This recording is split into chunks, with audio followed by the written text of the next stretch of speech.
Olá, queridos ouvintes e espectadores do GeniCast, o seu podcast para falar sobre genética e sobre saúde. Eu sou Rayana Maia, médica geneticista, e hoje estou com convidadas muito especiais para um episódio sobre mulheres na genética. Aqui a gente tem a doutora Tereza Loureiro, Eu sou médica geneticista em Ribeirão Preto. a doutora Chong, Sou médica geneticista no Instituto da Criança, do HC de FM USP. e a doutora Vanessa Romanelli. Eu sou bióloga, geneticista, supervisora do Laboratório de Biologia Molecular do Instituto Geo Clemente. Ai, que maravilha. Convidadas muito especiais para falar sobre esse tema, né? Que quando a gente pensa em genética aqui no Brasil, a gente estava até comentando antes, quantas mulheres que a gente vê. Né? E quando a gente fala de ciência de forma geral, muito comum a gente ver homens envolvidos, mas aqui a gente tem um perfil um pouquinho diferente. E a gente queria muito que os nossos ouvintes, espectadores, conhecessem um pouquinho a história de cada uma. Eu queria convidar a Vanessa para a gente começar. Como foi que você veio parar aqui na genética? Conta um pouquinho da sua história. Olha, contar disso, inevitavelmente eu vou ter que contar um pouquinho da minha história pessoal. Eu brinco que eu sei que eu quero ser cientista desde os 5 anos de idade. Era meio que uma referência com aquele desenho do Laboratório de Dexter. Eu não sei se vocês conhecem, que tinha um menininho lá com cabelo ruivo, a Didi, acho que era a irmãzinha loira e tal. E dali eu já sabia, óbvio, que num conceito de criança, que eu queria seguir a ciência. E estava até conversando um pouco com a doutora Chong nos bastidores. Eu fui diagnosticada com atrofia muscular espinhal quando eu tinha 7 anos. Ainda não pela genética, porque até então, naquela época, não se conhecia o gene causativo da doença, né? Da M5Q, que hoje a gente sabe que é o SMN1.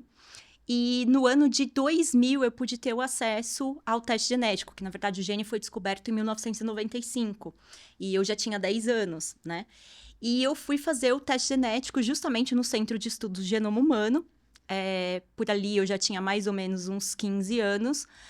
E a forma como aquela médica, que era uma médica geneticista, me explicou acerca da herança autossômica recessiva, o resultado do meu teste, naquele momento eu falei, é a genética que eu quero seguir. Então, dali, obviamente, eu fui construindo a minha personalidade tanto enquanto pessoa com doença rara, né, com atrofia muscular espinhal, quanto o que eu queria para minha carreira. Então, eu já sabia que eu queria fazer biologia, eu já tinha decidido, eu estava meio em dúvida entre biomedicina e biologia, mas acabei optando pela biologia.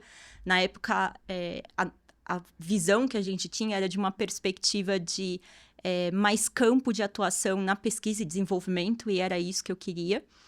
E fui aprofundando na genética. Então, dessa forma, procurei, de fato, né, desde da graduação, mas isso se efetivou, de fato, na pós-graduação, o mestrado, o doutorado na parte de genética humana e médica pela USP, né? Comecei trabalhando com doenças craniofaciais, principalmente, e uma breve atuação, eu falo breve, mas foram cerca de 2 anos e meio, no aconselhamento genético de famílias que tinham transtorno do espectro autista. Então, para mim, aquilo era uma possibilidade de ajudar pessoas que tinham condições parecidas com a minha, né? Que tinham condições raras ou mesmo não raras, né? No caso do TEA. E de poder trazer essa ajuda pelo meio da ciência, por meio da ciência. Então, tudo isso foi se desenvolvendo até que, de fato, no pós-doutorado, culminou o que eu digo que, assim, é destino ou foi a realização do meu maior sonho, que foi realmente trabalhar com atrofia muscular espinhal. E, obviamente, isso foi um desenvolvimento pessoal muito grande, porque, por um lado, é bastante desafiador você trabalhar com a própria doença que você tem, né?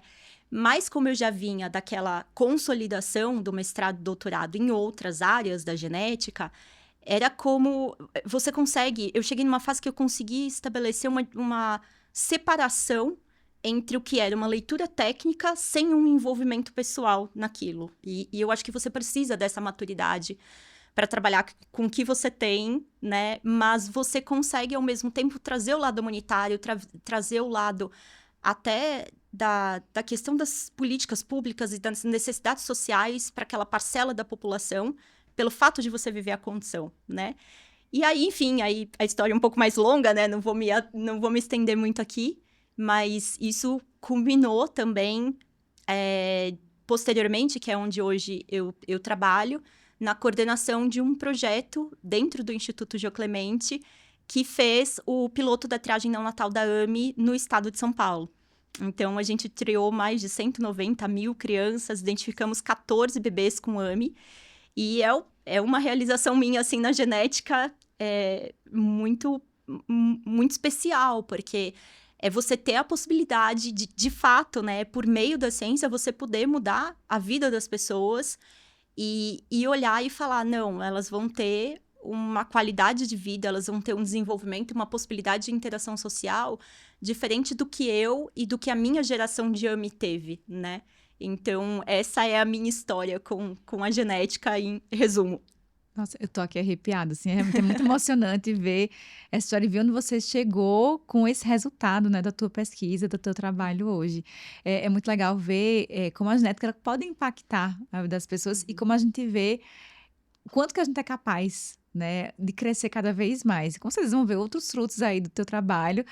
Para quem não conhece, para quem é de fora, o Instituto Geoclemente é a antiga PAI de São Paulo. Isso. Né? O pessoal que está escutando a gente que não conhece aqui, que trabalha muito com essa parte de triagem neonatal e que a gente está expandindo ainda mais, né, para a parte molecular agora. Eles foram pioneiros, né, na triagem neonatal e realmente a triagem neonatal agora está evoluindo para a parte molecular. Vamos ver quando que o Brasil vai chegar nessa questão, né? Pois é. E doutora Chong, como era quando a senhora chegou aqui? Conta aí pra gente. Então, na verdade, eu não nasci no Brasil. Eu vim como imigrante junto com minha família, 1964, pelo navio. Eita. 55 dias de viagem. Oh, meu Deus. Então, já vai fazer mais de 61 anos que eu estou no Brasil. Então, como imigrante, eu vim da Coreia. Então, Coreia, educação é muito forte, né? E aí, eu só não sabia falar nada de português, nem alfabeto não sabia. Vim com 12 anos de idade.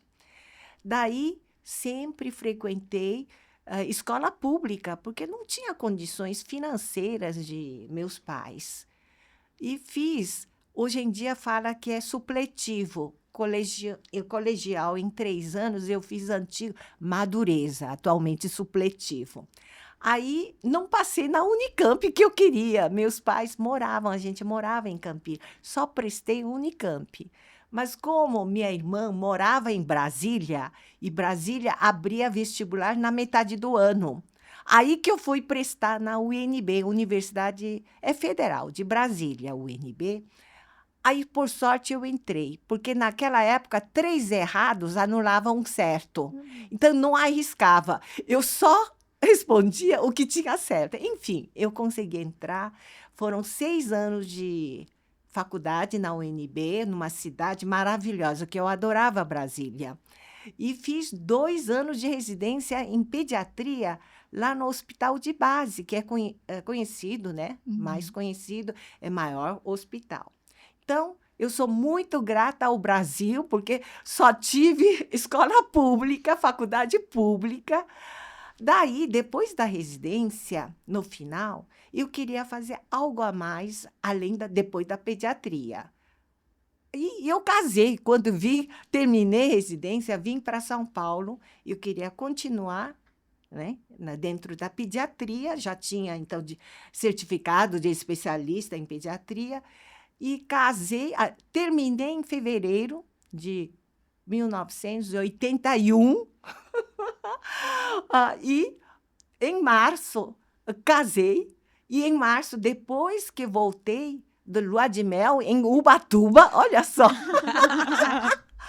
Aí eu vim com carta de recomendação do meu chefe lá do Hospital de Base, professor Oscar Mendes Moren. Ele que me deu ideia. Vai lá fazer genética. Eu nem indaguei, porque não tinha genética médica naquela época em Brasília. Eu obedeci, porque ele vinha de Estados Unidos, então visão nova. Aí vim com carta para a Escola Paulista, passei lá a Escola Paulista, fui conhecer, mas eu conheci Instituto da Criança, que era dentro da pediatria, e doutora Claudete Ajaz Gonzalez, né, muito falante, ela me atraiu mais. E eu queria há muito tempo USP, né? Eu queria nome da instituição USP, então preferi ficar com ela. E aí, 1981, fiquei como médica adida, quer dizer, médica estagiária, né? Aí comecei a fazer mestrado, e eu estava fazendo ainda mestrado em 1989, 8 anos, então, como estagiária, e fazendo mestrado, tornei chefe de genética. Ainda não tinha defendido mestrado, foi em 91, né?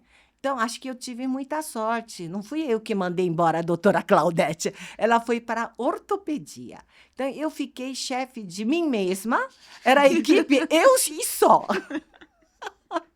Aí, depois, fui puxando. Não tinha residência em genética, era complementação especializada. Isto é quem faz na genética, mas dentro da pediatria. Aí comecei em 1989, já comecei, 90, já no ano seguinte, eu queria era mais coisa. Você vê como é, né? Aí lá se foram muita gente hoje, atualmente, que atuam muito em Ceará, tem Erlane Ribeiro, é fruto disso, e tem Carlos Eugênio, que é atual da prefeitura, ele coordena doença genética, estudo. Tem até Cláudia Utagawa, que foi reitora da Volta Redonda. Então, tem gente, pediatra, que fizeram isso, está trabalhando em Austrália. Então, enfim, eu tive fruto de vários complementandos importantes que estão atuando bem na área. E residência mesmo criei em 2009 só. Né? Durante até então, 2009, era complementandos que trabalhavam comigo. Começou com 1 ano de complementação, depois foi para 2 anos, aí fui aumentando. 2023, igualei para 3 anos como residência médica, porque agora precisa ter 3 anos de atuação para prestar prova de título, né?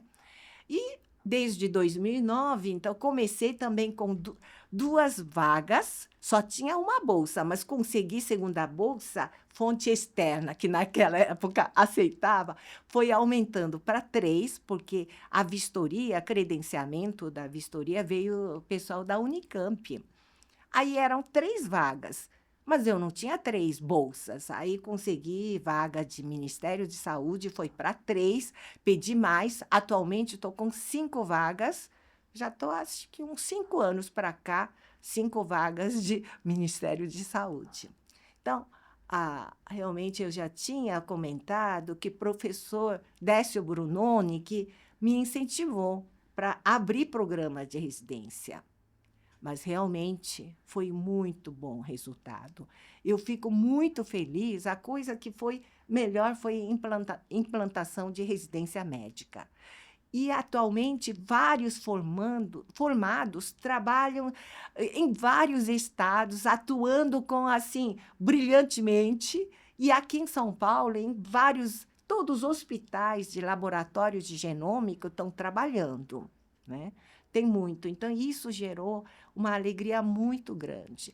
A gente continua com uma pequena equipe, mas já orientei, recentemente fiz um súmula, mais de 32 já formados, 15 mestrado, 17 doutorado, mais 3 doutorandos em andamento, mais 2 com orientação de doutorado em andamento.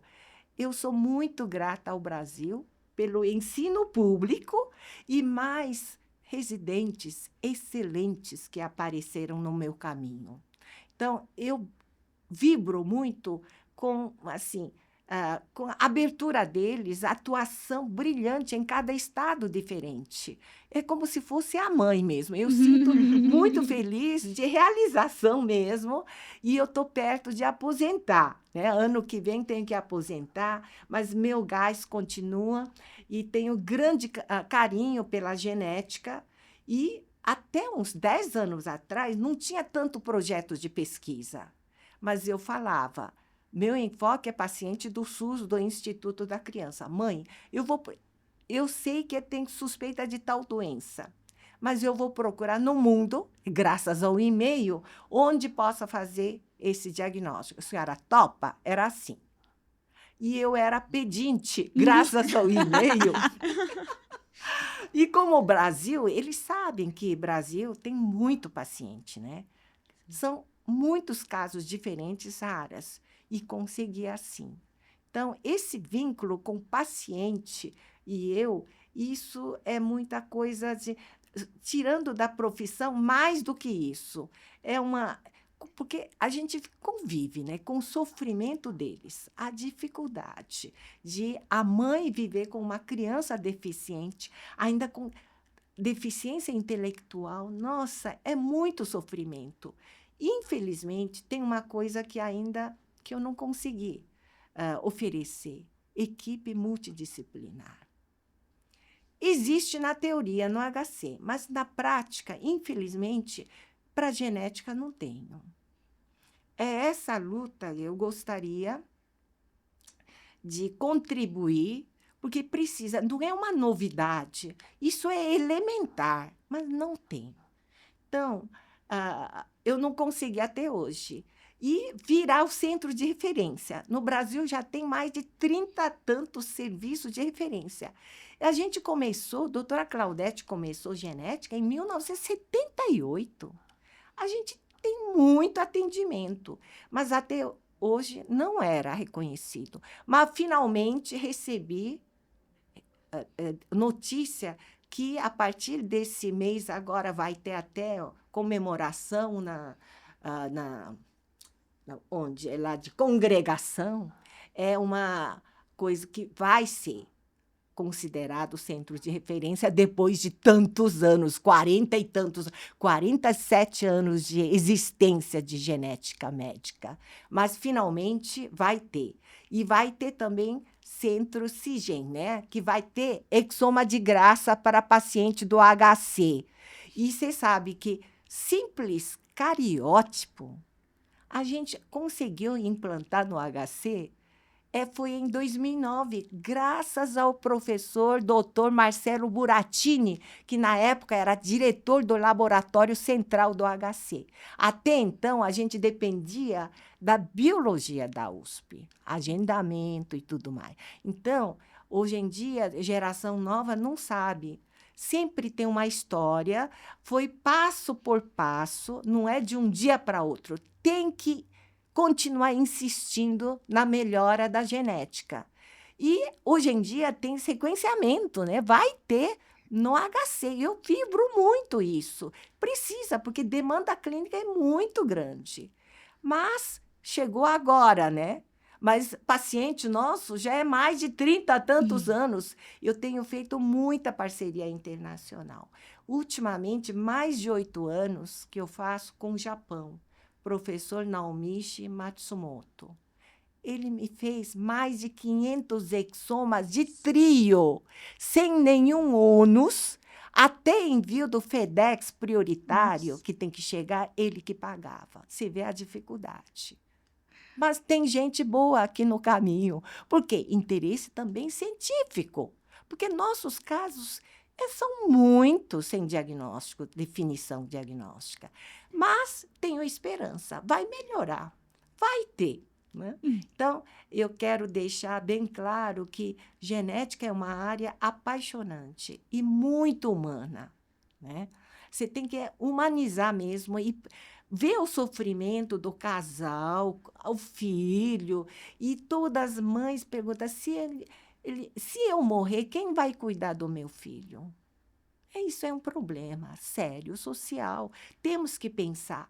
E diagnóstico pré-implantacional. A gente que sabe agora de alteração genética do paciente e da mãe e do pai, qual variante que tem, quero oferecer isso a nível SUS. Porque clínica privada custa muito caro, mas é a hora de investir nisso, é muito mais baixo do que medicamento de altíssimo custo depois de ter nascido. O casal que tem 25% de risco tem que ter direito de fazer diagnóstico pré-implantacional, 75% de ter embrião saudável que não têm essa doença. E eles querem ter, muitas vezes, filho biológico. Felicidade de um casal é ter filho normal, não é? Então, eu gostaria de continuar assim e chamar mais gente, que está aumentando muito, né? Mulheres e homens, né, interessados. E agora que tem longevidade maior, e aí câncer é muito maior, doença genética está sendo muito mais visível do que 40 anos atrás, né? Pois Então, é. eu quero que avance para frente e seja mais assim atencioso para a doença rara. Não é tão rara desse jeito. Pode acontecer em qualquer família de nível social. Então, só agradeço. E agradeço a Deus a minha profissão. E agradeço a instituição que eu pude fazer, doutorado, mestrado na pediatria mesmo, mas doutorado lá na biologia da USP, livre docência. Fiz tudo que eu pude dentro da minha capacidade. Só tenho que agradecer. Sinto feliz, Muito bem. realizada. Ai, que coisa boa, doutora Chang. A gente vê, assim, que uma longa trajetória, né, assim, com certeza contribuiu muito para a genética médica do Brasil, né, e foi construindo aí, nessa sua luta, que não é um caminho fácil, na verdade, né, e cada um chega de um jeito diferente. Mas eu queria também saber da nova geração. Tereza, como é que você caiu aqui na genética? Então, desde criança, eu admirava demais o meu pediatra. Era aquela criança que a febre passava só de ver o médico, né? E eu falava, eu queria ser médica. Eu sou filha, meus pais são sertanejos e meu pai, eu sou a quarta filha meu pai teve outros 3 filhos, cada um com uma mãe diferente. E eu achava curioso que, por mais que a gente fosse criado, cada um com suas respectivas mães, toda vez que aparecia uma similaridade entre nós, minha mãe fazia, tá no gene, tá no gene. E eu achava isso muito curioso, né? Então, aí no ensino médio, até cheguei a pensei, biologia, genética das plantas, então já tinha essa coisa, esse encantamento com a genética, mas entro na faculdade. A faculdade, para mim, é um mundo muito interessante, assim, foi maravilhoso. Eu fui monitora do 2º período ao 11º, iniciação científica, extensão, movimento estudantil, intercâmbio, o que aparecia, eu queria beber da universidade, né? E aí, nesse processo, né, eu trabalhei com intercâmbios. Por acaso, a gente trabalhou em lados diferentes na mesma organização, que é a Associação que gerencia esses acordos entre instituições do mundo, e eu tive a oportunidade de estudar um pouco ali na França, na Espanha, e lá na França já estava no outro momento da genética, e em seguida eu fui estudar em janeiro de 2013, NGS no Chile. Ninguém sabia nem o que era, praticamente. E aí eu voltei encantada com aquilo. E, na verdade, nesse ínterim, eu tive a oportunidade, antes de fazer esses intercâmbios, na verdade, o primeiro foi na Unifesp. Fui estudar ortopedia, acupuntura no departamento de ortopedia. E lá foi a primeira vez que eu passei um tempo fora de casa, tive tempo de reflexão. Então, assim, para quem está na faculdade, eu acho que é muito importante ter esse tempo de reflexão. E ficava a voz de um professor meu que dizia, a especialidade que você deve escolher não é aquela sua especialidade favorita, mas aquilo que você se vê fazendo nos próximos anos. E a genética encanta pela sua diversidade. Então, na genética, eu conseguiria ver um pouco de tudo. E eu acho que é uma ilusão a gente achar que outras especialidades são mais curativas. Porque, na verdade, muitas vezes você dá uma força para o corpo ou você maneja. E eu, na verdade, na genética, a gente continua fazendo isso. A gente vai dar ali, acolher a pessoa e ajudar nesse caminho. Então, depois disso, né, residência, prestamos prova para alguns centros, a gente se encontrou na residência, então eu e a Rayana fomos R igual na residência, eu tive a sorte de ser só R igual. E ali eu me interessava pela parte de reprodução, então meu mestrado foi voltado para essa parte de alterações cromossômicas. Nesse ínterim, meu pai foi diagnosticado com câncer e era um tumor de sídio primário desconhecido. Isso não era tão falado na faculdade, então eu comecei a estudar mais oncogenética e toda a minha trajetória mudou. Então eu fiz o fellow com o professor Vitor Ferraz na parte da oncogenética, acabei migrando para a parte molecular e hoje eu trabalho num laboratório na DASA, e dentro dessa trajetória, tive uma gerente, a que a gente falando aqui de mulheres médicas, né, a Michelle Migliavaca, ela percebia que eu gostava muito de ensino, ela disse... E aí veio pandemia, as pessoas precisavam fazer estágio, não tinha onde, e o professor Vitor falou, os residentes precisam fazer estágio. Eu disse, vamos fazer um estágio nessa parte molecular. E a gente começou esse programa, que hoje já tem mais de 60 residentes que passaram aprendendo molecular. Então, com esse programa iniciado nesse contexto de pandemia, mas que perdurou. Então, esse é um pouquinho da trajetória. Mas me conte pra gente, Rayana, como você chegou até aqui? Muito engraçado que, a Vanessa, eu tive um professor de ciências e biologia na 5ª série. Na minha época, na verdade, não era série, né? E ele dava um apelido para cada aluno. E o meu era irmã do Dexter. Mas não, juro, não era porque era a Didi, que, assim, quem foi daquela época, acho que era Nickelodeon que passava isso. Era. Não era porque parecia a Didi, que era toda agoniada, debilitada assim, mas porque era irmã de um cientista. E eu cheguei pra ele e falei, como é que eu faço pra ser cientista? 5ª série, eu tinha uns 8 anos. E aí, eu lembro que ele ficou assim, super espantado.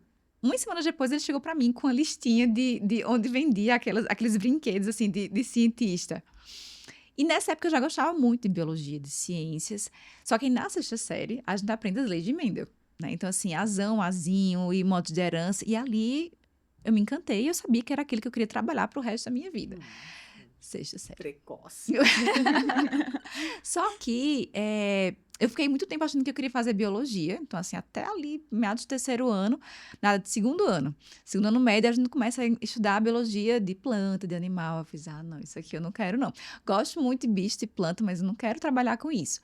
E aí foi quando eu fui fazer o vestibular, né? Na época, a gente escolhia pelas universidades. Só que eu gostava muito de ler. Aí eu pensava num curso que tivesse mais leitura. Aí fiz direito em uma universidade, fiz arquitetura em outra, porque eu gostava muito de arte também, achava que tinha alguma relação. E fiz medicina porque eu entendi que para trabalhar com genética médica era o caminho. Eu cheguei a paquerar com engenharia genética, que graças a Deus que eu não fui, porque não tinha nada a ver com o que a gente faz, né? E acabou que eu fiz uma época de direito, eu cheguei a fazer 1 semestre e meio, quando eu fui chamada para medicina, fiquei assim, eu fiquei um período de stand-by para ali esperando. E no primeiro período de medicina, eu já tinha genética médica. A doutora Paula era minha professora. E aí foi muito engraçado, porque eu lembro que na primeira semana de aula, eu cheguei a assistir a aula e pensei, é isso. Já sei o que eu quero pro resto da vida. Realmente, assim, me encontrei, me realizei ali. Só que ela tinha uma formação que naquela época também não tinha a residência, né? Ela fez endocrinopediatria e eu passei 5 anos falando que eu queria fazer endocrinopediatria, mas que eu queria trabalhar com genética. Eu sempre falava isso. E aí, no final da graduação, eu descobri que existia residência de genética.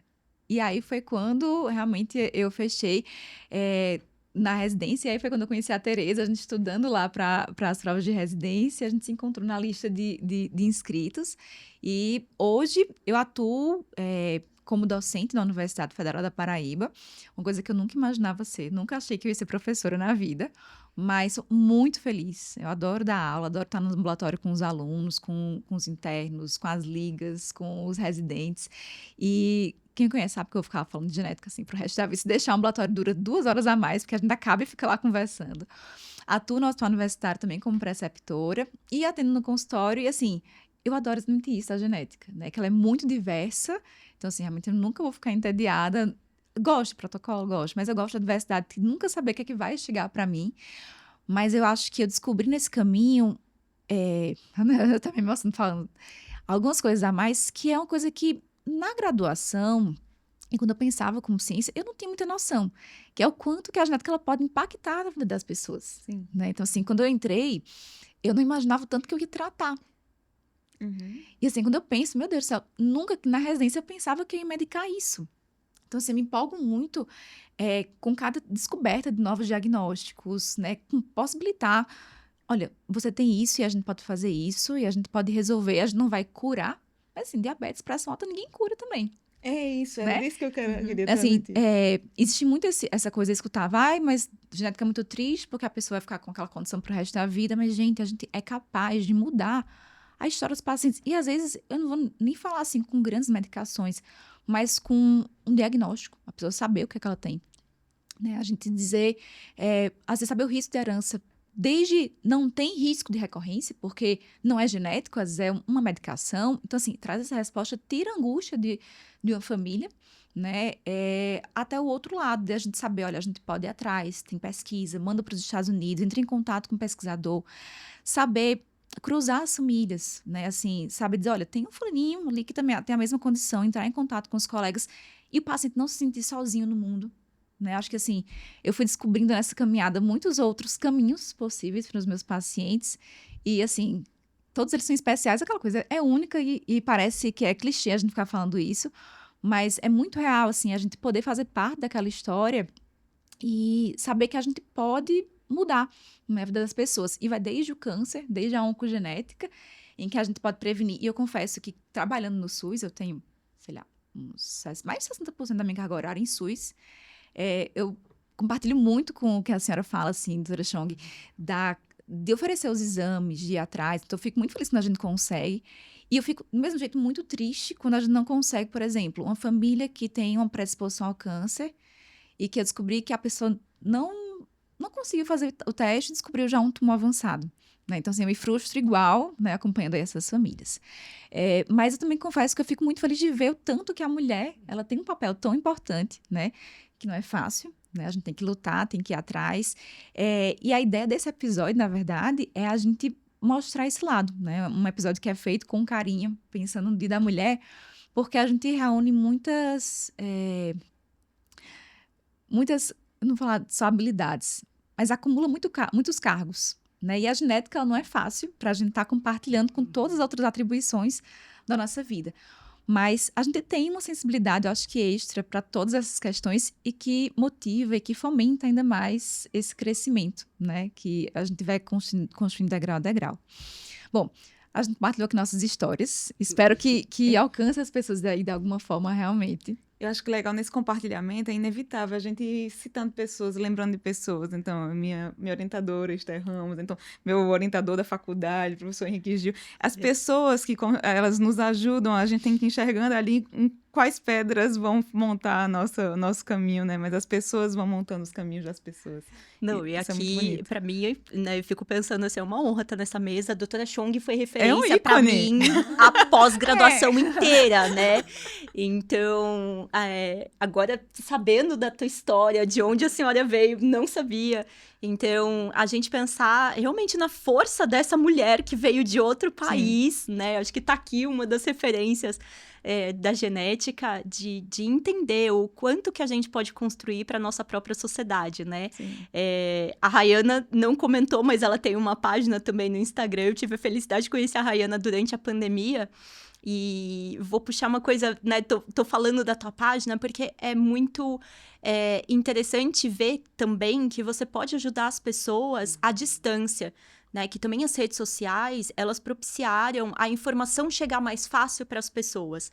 E quando você fala, né, dos pacientes terem o diagnóstico, de eles conhecerem pessoas com a mesma doença que eles, com a mesma condição que eles, isso faz toda a diferença na qualidade de vida, na esperança também que aquela própria pessoa tem, né? Eu vou até usar como exemplo a minha própria trajetória. Eu não conhecia ninguém com AME, eu tenho atrofia muscular espinhal, né? Não lembro se eu já falei isso, mas eu conheci alguém com AME, eu acho que eu já tinha a primeira pessoa que eu conheci com AME, eu acho que eu já tinha uns 18, 19 anos. Então, com as mídias sociais hoje, você consegue esses encontros muito mais fácil. E as pessoas abordam a gente também para trocar ideia. Olha, eu tenho a orientação de determinado diagnóstico, como que eu faço para chegar num especialista, né? E esse trabalho também que você faz na rede é super importante nesse sentido, para além da clínica no consultório, né? Então, isso é muito legal. Acho que a gente conseguiu construir muitas coisas aí. Agora, uma coisa que me alegra realmente a mãe, quando recebe o diagnóstico da criança com doença rara genética e quer ter, não é sozinha com aquele diagnóstico. Então, eu dou muita importância à associação dos pais. Então, eu estou muito ligada com a associação de Síndrome de William. São todas associações que não têm medicamento. Quando tem medicamento, tem mais suporte, vamos dizer assim. Mas quando não tem, eles são muito, associação muito, vamos dizer, não tem recursos. Então, síndrome de William foi uma mãe de paciente que fundou, e, inclusive, ela era diarista. E a filha dela foi o primeiro caso de transplante cardíaco em síndrome de Williams. Nossa. E ela continua, morreu com 18 anos depois de transplante, um mês depois. Então, essa Jo continua, então, sabe aquele elo que começou a fundar a associação, continua até hoje, então, faz cada ano, assim, bianual, né? Então, ainda tenho, e eles têm uma habilidade musical incrível. Ele tem deficiência mental leve a moderada. Não sabem ler partitura, mas tem deficiência mesmo assim, guarda, decor, ouvido absoluto, incrível. Um paciente, Alan, que tem 23 anos, toca 13 instrumentos. É. Não é incrível? Então, eu aprendo com eles, vou lá, faz assim, eu levo, tento estimular os residentes a irem junto. Humanização é aquilo lá, e ficar com eles. E outra síndrome, a associação, síndrome de Cri-du-Chat. É uma doença cromossômica, mas que não consigo marcar 2 crianças no ambulatório no mesmo dia, porque tumultua o ambulatório dos colegas. Então, imagine, uma avó de um paciente fundou e tem sede lá em São Caetano. Ela junta encontro brasileiro todo ano, Cri-du-Chat. Ela já está idosa, sabe como é? Aí eu via quadro clínico diferente. Tem umas que falam, tem outros, um paciente meu, uma mãe ótima, mas nunca andou. Falei, não, levei a Leslie. Veja aqui, saíram 3 teses de doutorado com isso. Por quê? Fez array. Porque além da deleção de 5P, tinha outras alterações cromossômicas. E eu vou falar de Casa Hunter. É Tony que fundou ONG, depois que nasceu uma criança, filho dele, só tem um filho. Só fez diagnóstico aos 3 anos. Apesar de ele, de uma situação econômica, ele é superior, de família que tem condições financeiras. Só suspeitou 3 anos pela falta. Não tinha déficit ponderal. Aliás, era grande, mas não se relacionava com outras crianças. Aí que diagnosticou, suspeitou, levou para neurologista pensando de TEA. Mas o diagnóstico era mucopolissacaridose tipo 2, ou chamada doença de Hunter. O pai mudou a vida, estilo de vida, depois que nasceu esse filho. Aí fundou a ONG Casa Hunter. E ele que um dos cofundadores de Casa dos Raros, lá em Porto Alegre. Você vê, vem uns caminhos da minha vida, pessoas chaves que abrem o caminho. Eu não tenho força política, nem coisa, não tenho nem tempo, mas aparecem que eles lutam por isso. E eu acho que vai ter também o Hospital dos Raros aqui em São Paulo. Conseguiu até terreno, doação da prefeitura, 1.800 metros, 20 andares.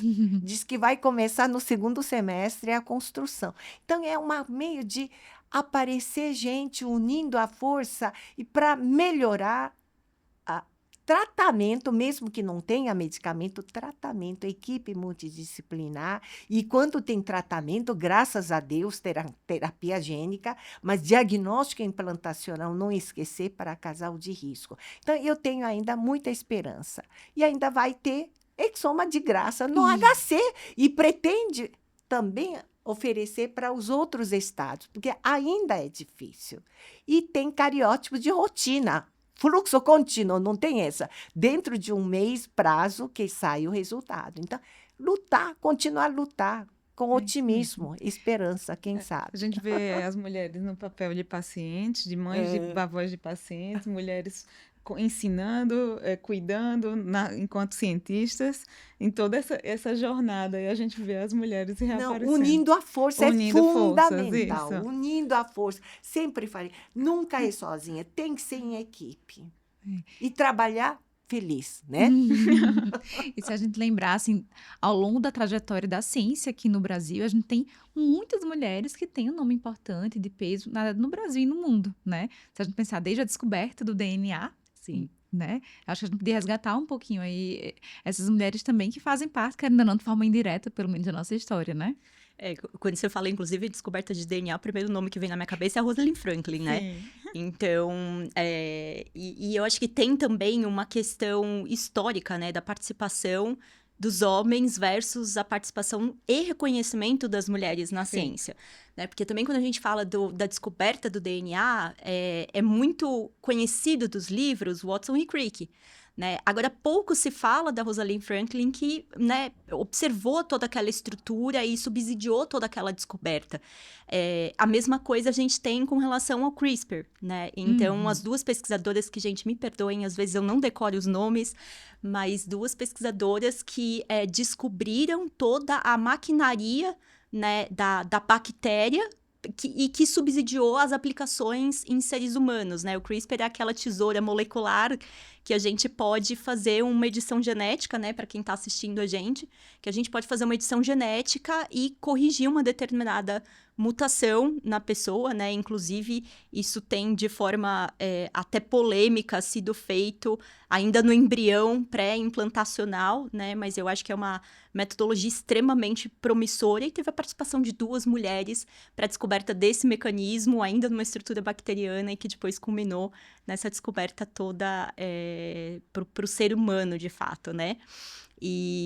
A Mary Lyon observando gatos em ativação preferencial do X. Então, Eu acho sensacional essas histórias. sim, e aí até trazendo, né, para a ciência brasileira, eu vou dizer até de mulheres que sim são reconhecidas internacionalmente, mas talvez não com essa proporção, mas que foram grandes referências na minha carreira, né, por exemplo. Então, não tem como eu não falar, por exemplo, da minha orientadora do mestrado e doutorado, a doutora Maria Rita Passos Bueno, que, para mim, assim, é uma mulher com um conhecimento de genética extremamente consolidado e com uma visão muito grande para a ciência, e que o Brasil ainda precisa de investimento, sabe? Eu lembro das pesquisas que a gente desenvolvia no laboratório, às vezes muito em parceria. Ela tinha diversos colaboradores, tanto na Holanda quanto no Reino Unido, né? Cheguei a trabalhar com um grupo de Oxford. À distância, não tive a oportunidade de ir para fora, mas a gente vê, eu vi o potencial dessa mulher, né? Encabeçando também o genoma humano junto com a Maiana Zatz, mas ali num papel muito mais técnico, muito mais de trazer as metodologias inovadoras daquela época. Quando você fala do NGS de 2013, a gente começou a trabalhar com o NGS lá em 2012, só que os primeiros dados foram importados da Holanda, né? Porque a gente não fazia aquilo. Então, foi um grupo de Leiden que fez os dados por essa parceria da Maria Rita, trouxe os dados aqui para o Brasil e a gente começou de forma pioneira a trabalhar com esses dados lá na USP, mas até que tudo aquilo fosse consolidado, né, precisou de colaboração primeiro com Piracicaba, enfim, agora o genoma dentro do CIGEM do HC, né, junto também com o Instituto Jô Clemente, que felizmente também tem uma participação dentro do CIGEM, que a doutora Chong comentou. Não, meus R1s passam no Jô Clemente durante um mês inteiro. Sim, e eu fui monitora da turma da medicina em genética também por 2 anos, e fazendo só um parênteses, é interessante ver o quanto a genética ganhou espaço. Porque eu lembro das primeiras turmas de genética que passavam pela gente lá na biologia, primeiro que era uma coisa meio distante do HC, né? Então, o pessoal ia até a biologia, mas ao longo do tempo você ia vendo a maturidade dos alunos também para entender que a genética, ela ia traçar um caminho que não era só aquilo que a Rayana estava falando, de você, de certa forma, dar uma sentença de morte para aquela criança, né? De por que eu vou fazer o diagnóstico.